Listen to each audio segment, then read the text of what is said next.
Olá, bom dia, boa tarde ou boa noite. Seja muito bem-vindo a mais uma leitura e reflexão da Palavra de Deus. Hoje vamos fazer a leitura e reflexão do capítulo 25 de Provérbios. Tá? Ontem nós fizemos a leitura de Mateus, capítulo 13. Hoje, Provérbios, capítulo 25. Tá bom?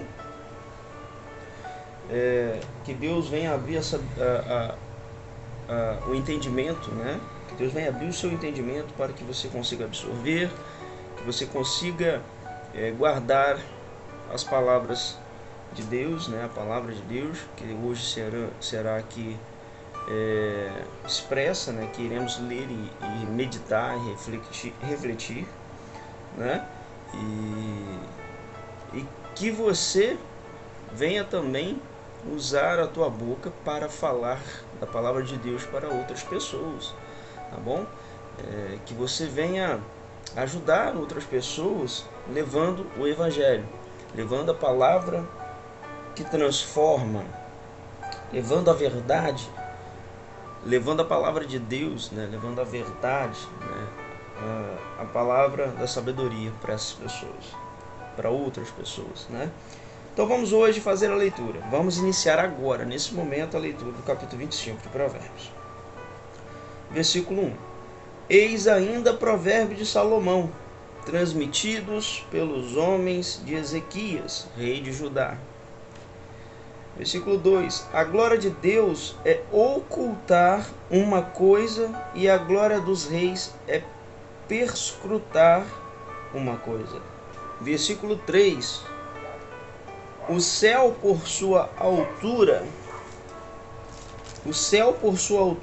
a terra por sua profundidade, e o coração dos reis são impenetráveis.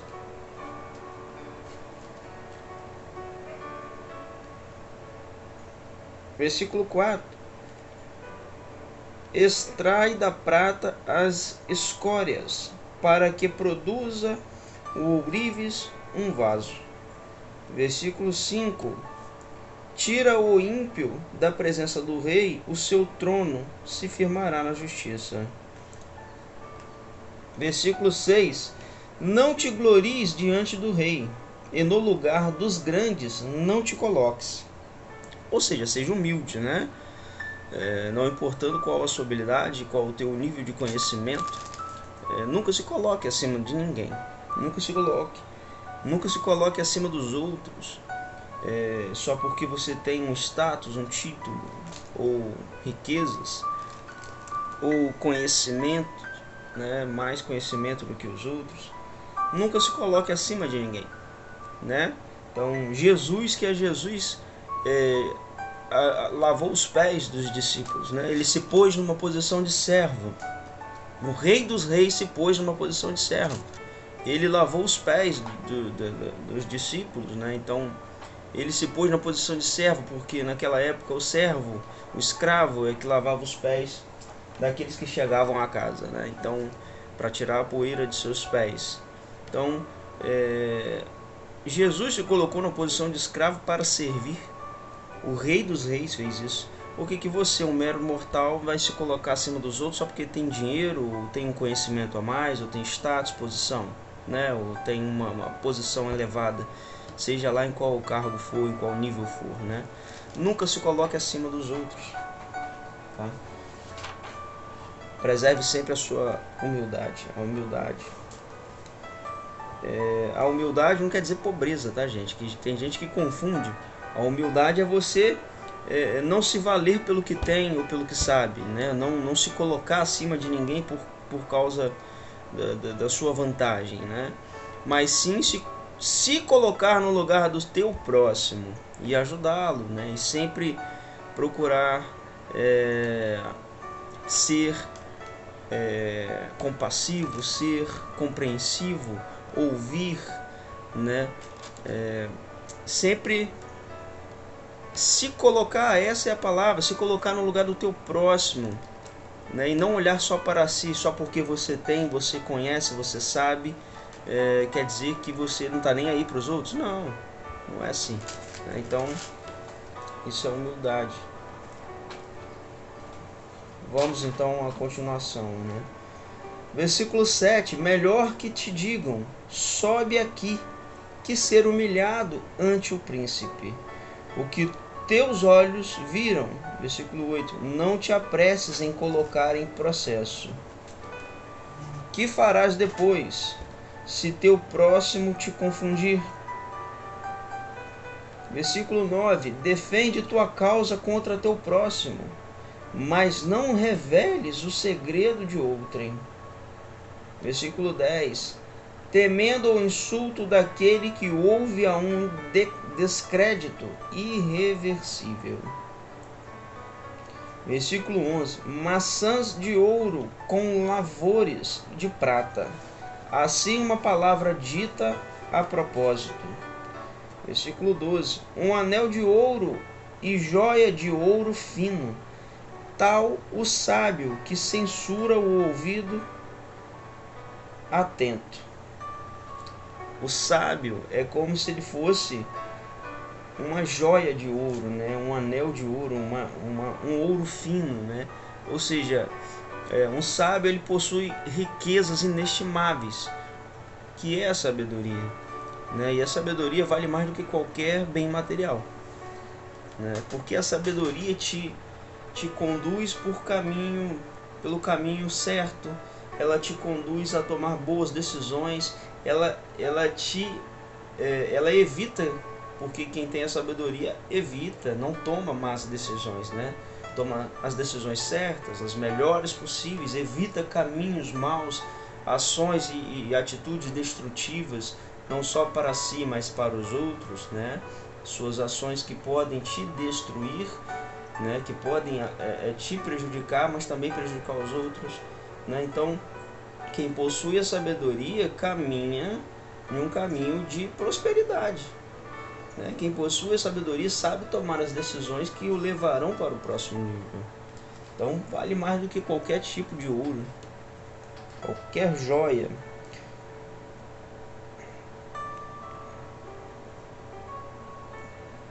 Versículo 13. Frescor da neve na messe, tal o mensageiro fiel aos que o enviam, pois reanima o espírito do seu Senhor. Versículo 14. Nuvens e vento sem chuva, tal quem se gloria fazendo promessas falazes. Versículo 14. Nuvens e vento sem chuva, tal quem se gloria fazendo promessas falazes, né? Ou seja, a nuvem geralmente tem chuva, né? Ela é carregada de chuva, né? Ou seja, ela é recheada, vamos dizer assim, que perdão, que a nuvem ela geralmente traz chuva, ela fecha o tempo, né? E traz a água de volta ao solo, né? Então ela tem o fruto que é a chuva, né? Vamos dizer assim. E o vento, né, acompanha o vento, ou seja, o tempo quando fecha, é uma nuvem carregada, um vento que sopra e a chuva que vem, ou seja, é o fruto do tempo quando fecha, e quando vem um tempo de chuva, né? Quando vem um tempo nublado, geralmente vem a chuva, ou seja, o fruto dessa nuvem é a chuva, né?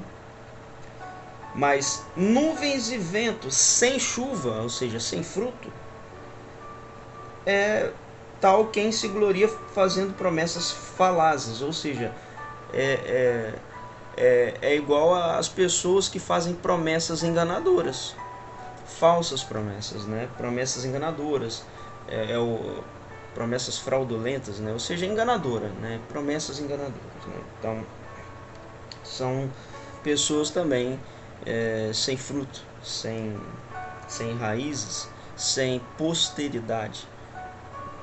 Versículo 15, sem posteridade, que eu digo assim, sem frutos, essa é a palavra, sem deixar frutos, sem dar frutos, né? Então, versículo 15. O juiz se persuade pela paciência, e uma língua mole quebra os ossos. Versículo 16: achaste mel? Come o suficiente, e não enjoarás, nem vomitarás. Importante demais isso. Perdão, garganta às vezes dá uma... Achaste mel, versículo 16. Come o suficiente, e não enjoarás, nem vomitarás. Ou seja, está com fome? Come o suficiente para matar a sua fome, não para encher a barriga. Né? Se assim diz, é a representação do que está dizendo aqui. Achaste mel? Come o suficiente, e não enjoarás nem vomitarás. Ou seja, não precisa se fartar, se entupir de um alimento porque você estava com fome. Coma o suficiente para matar a sua fome, e não para encher a barriga. Dessa forma você não vai enjoar, não vai vomitar, não vai causar problemas de saúde futuro por causa de uma gula sem fim, de uma comilança sem fim, né? Você vai comer o suficiente para matar a fome e não para se entupir de comida, né? Um exemplo, assim, uma coisa que se você, né, se a gente parar para fazer, a gente vai ver que realmente é verdade, a gente consegue, né? Vamos supor que você está com uma fome impressionante, uma fome, como diz o ditado, uma fome de leão, né? E na sua frente há dois tipos de prato de comida, um prato de comida cheio, bem caprichado, e um outro prato com a quantidade bem menor de comida, né? Um pouquinho assim de comida. Perceba que todos os dois vai atender. Como assim, Paulo? Eu vou no prato que está cheio, vou acabar com tudo ali. Mas isso é porque você está com fome e você acha que para saciar a sua fome você precisa comer muito. Mas na verdade, se você escolher aquele prato que tem pouquinha comida, né, o suficiente, você vai comer e vai perceber que a sua fome vai ter sido saciada, certo? O que vai restar ali é a vontade de comer mais, é diferente. Porque a vontade de comer mais é diferente de ainda estar com fome, né? Aquele pratinho pequeno vai ter matado a sua fome. O que vai restar é a vontade de comer mais. Então, quando você mata a sua fome, resta a vontade de comer mais, mas você consegue segurar, porque é apenas uma vontade, ela vai passar. Agora, a fome você já vai ter aniquilado, vai ter eliminado ela. Então, faça esse teste. É fato isso, não é uma suposição. Continuando, versículo 17. Põe raramente o pé na casa do próximo, ele não se enfadará de ti, nem te odiará. Ou seja, não fique vivendo na casa do teu vizinho, não faça constante a tua ida à casa do teu vizinho. Vá uma vez ou outra, se você tem esse costume, visite uma vez ou outra. Não precisa estar vivendo na casa do seu vizinho, na casa do seu parente, do seu amigo, do seu próximo. Não precisa estar direto, não precisa estar constantemente lá, porque pode surgir situações conflitantes, você pode incomodar em algum momento ou outro e causar assim sementes ruins e aí estragar talvez uma relação. Daí pode surgir outras coisas ruins. Mas vá de forma, né, de forma gradual, não sei se essa é a palavra certa. Uma vez ou outra vá, visite-o, não deixe de ir, mas não viva lá. Aqui diz claramente, ó, põe raramente o pé na casa na casa do próximo. Ele não se enfadará, ou seja, não vai enjoar de ti, nem te odiará, não sentirá raiva e não guardará rancor, não terá sentimentos ruins contra você. Versículo 18. Massa, espada e flecha aguda, tal quem dá falso testemunho contra o próximo. Essa eu não preciso nem falar mais nada, né? Não dê falso testemunho. Deus não gosta disso. Deus abomina quem dá falso testemunho. Versículo 19, né? Deus não gosta. Deus é assim, Deus é justiça. Então, se você dá um falso testemunho, você está cometendo injustiça. Vamos lá, versículo 19. Dentes estragado é pé. Perdão. dente estragado e pé aleijado. Assim o traidor no dia da desgraça. Versículo 20: tirar o manto em dia de frio, tal é por vinagre numa ferida. Assim quem canta a um coração aflito. Versículo 21: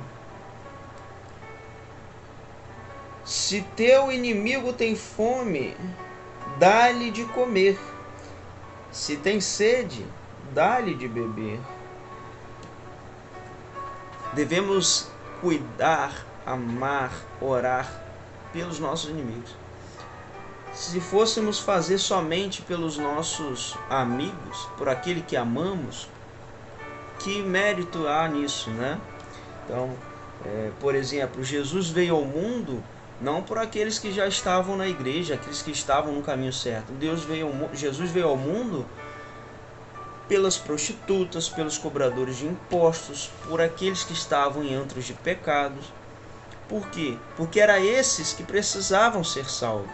Era esses que precisavam encontrar o caminho. Então Jesus veio ao mundo por eles, para que tirassem eles desse caminho pérfido, desses caminhos ruins, para endireitar os seus passos.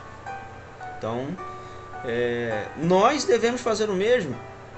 Devemos estar em oração, devemos buscar ajudar, devemos alimentar, agasalhar, orientar, dar nossa atenção, o nosso amor àqueles que estão nos caminhos errados.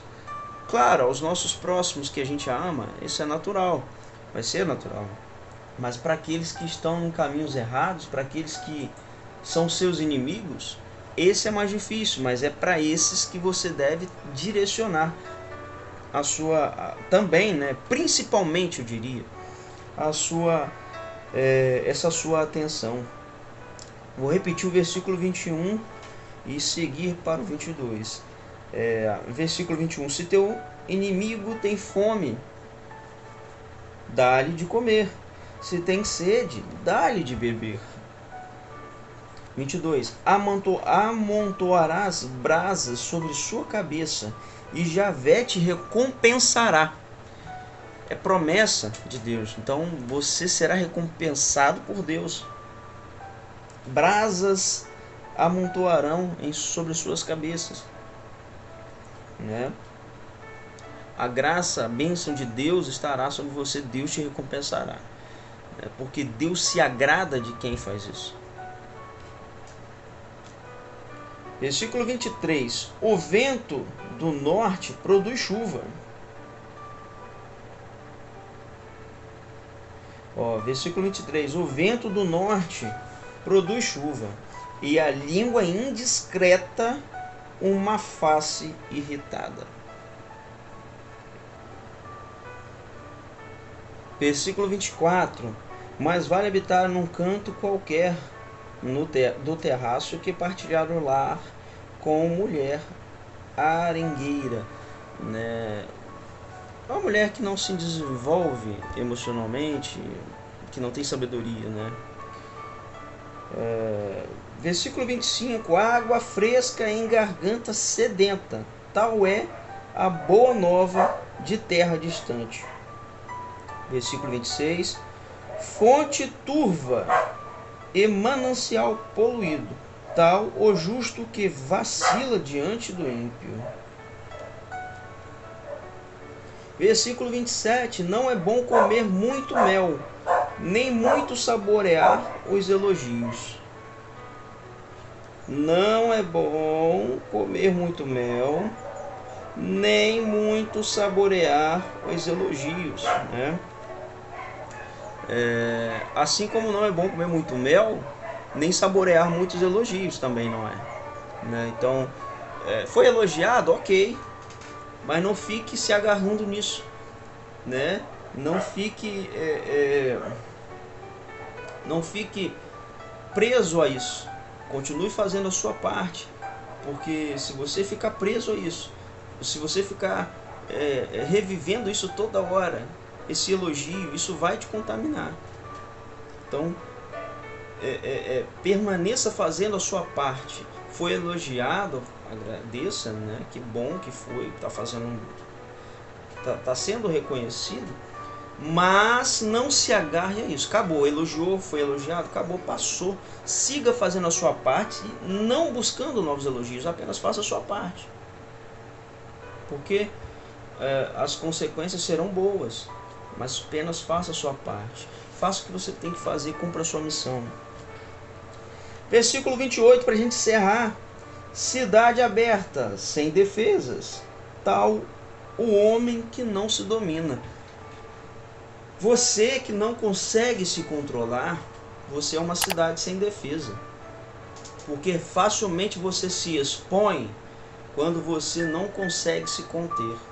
Quando você revida, quando você quando você se deixa ser dominado pela raiva, pela vontade de revidar, pela vontade de agredir, né, de revidar, de retrucar,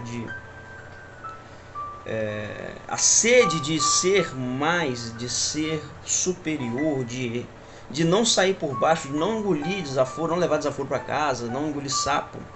Isso te expõe, porque isso mostra quem você é. Então vigia para você fazer diferente a partir de agora. Se controla as suas reações. As emoções virão, mas as reações você pode controlar, né? Para que você não seja uma cidade aberta, sem defesas. Porque diz o versículo 28 do capítulo 25 de Provérbios: cidade aberta sem defesas, tal o homem que não se domina. Meus irmãos, encerramos aqui a leitura do capítulo 25 de Provérbios e eu desejo a você muita paz e luz, que Deus abençoe sua casa, que Deus abençoe você e toda a sua família, que Ele tire do teu caminho todas as armadilhas do inimigo e que Ele venha abrir as portas para você. Que Deus te abençoe e te guie com suas mãos poderosas. Forte abraço e até a próxima mensagem. Fiquem todos na paz do nosso Senhor Jesus Cristo.